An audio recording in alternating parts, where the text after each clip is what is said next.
Yo, what's up? Joey Wiedner here.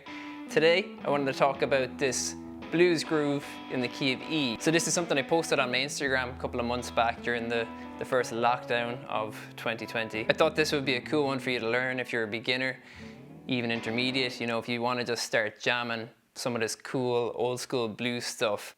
My most central philosophy with playing the guitar or playing music in general is, does it groove?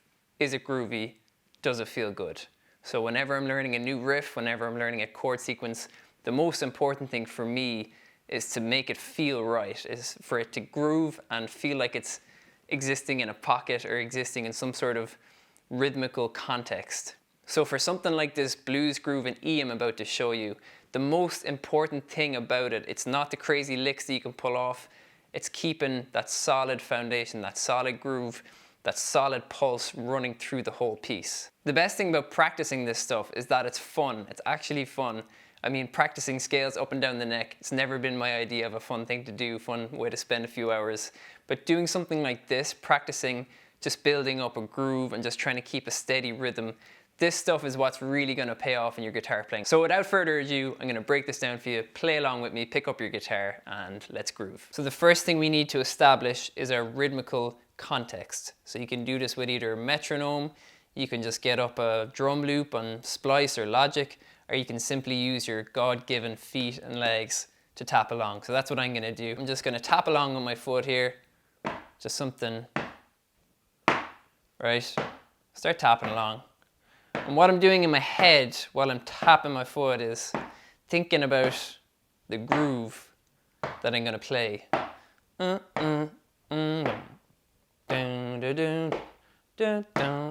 Thinking about where the space is, where the one's going to be, you know, and starting to almost feel it in my body. I'm thinking this triplet kind of feel, you know, something like this. One triplet, two triplet, one, dun, dun, dun, dun, dun. So that's the most important thing to get right from the get-go, is the rhythm and the feel, okay? So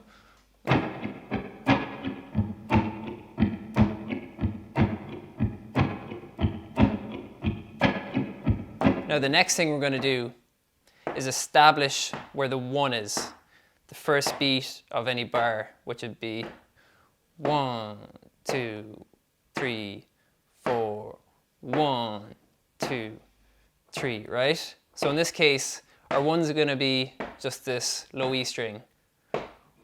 1, 2, 3, 4, 1, 2, 3, 4, right? Just add in a little bit of a chuck along. So 1, 2, 3, 4, 1, 2, 3, 4, right? Now, I'm just going to add a little bit of a bass line here at this point, right? So it's going to be, right? So I'm just going 5, 7 on the A string there. So.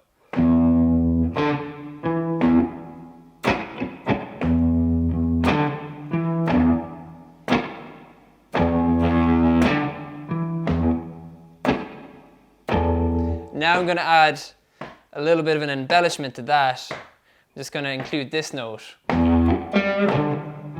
So that's D string on the 5th fret, right? Here we go. And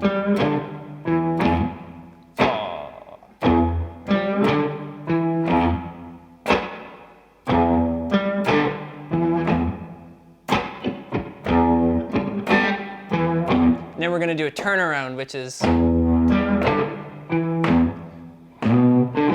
just to wrap the whole thing around nicely, you know. So that's 7 on the E string, 5 on the A string, 7 on the A string, right?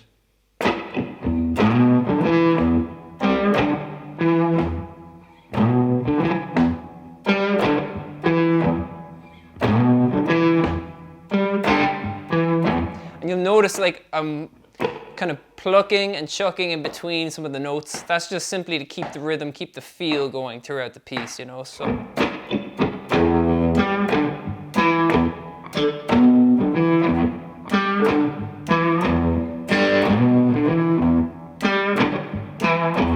Now, what can we utilize here next, which isn't going to be too difficult? So what I'm going to utilize next is these open strings here. The high E string and the B string. So I'm just going to kind of throw them in whenever I can, whenever it feels right, right?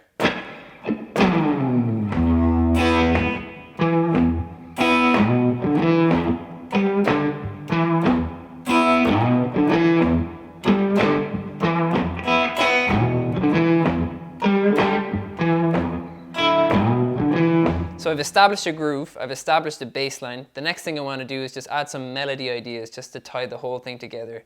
So I'm going to use this motif, this kind of reoccurring motif, which sounds like this. You know, I might change it up a little bit, I might play it down here. I might go.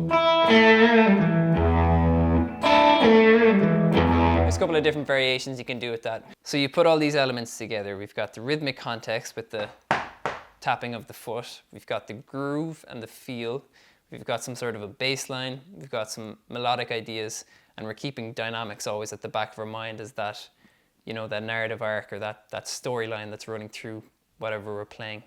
It should sound something like this. So please do play along with me at home, even if it's just holding down those ones, you know, one.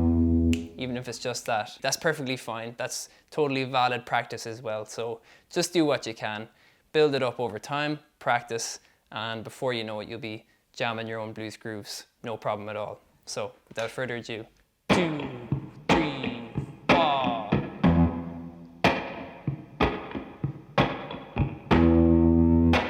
Right, bass line.